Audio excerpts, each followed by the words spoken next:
அனைவருக்கும் குருவடி சரணங்க.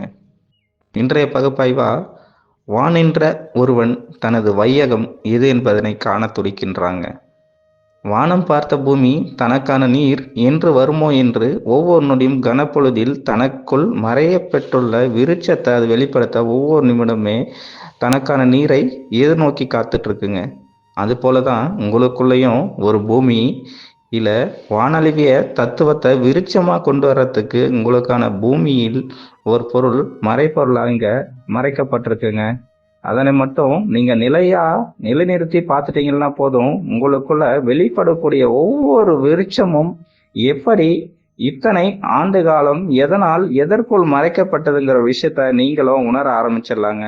தன் நிலையில் நின்று ஒருவன் தனக்கான தாகத்தை மட்டும் தேட ஆரம்பித்திட்டால் போதும், அவனுக்கான மோகம் எதுங்கிற விஷயத்த மோதிர திறன் கொண்டு அவனும் திறந்து பார்க்க ஆரம்பிச்சிடுறாங்க. ஒரு கல்லுக்குள் மறைக்கப்பட்ட கர்ம வினை கூட உன் விண்ணுக்குள் மறைக்கப்பட்டதுங்கிற விஷயத்த நீங்க ஒவ்வொரு கணமே உணர ஆரம்பிச்சிடலாங்க.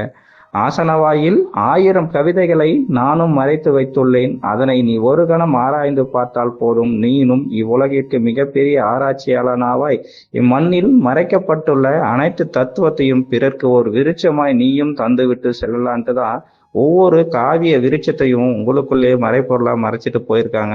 1000 விதைகள் வந்து விதைத்தாலும் தனக்கான நீரை ஊற்றும் ஒருவன் வந்தால் மட்டுமே அந்த விருட்சம் வெளிப்படுங்கிற விஷயத்த நீங்க உணர ஆரம்பிச்சிட்டீங்கன்னா போதும், உங்களுக்கான நீரோச்சவர் யாருங்கிற விஷயத்த உணர ஆரம்பிச்சிடலாம்.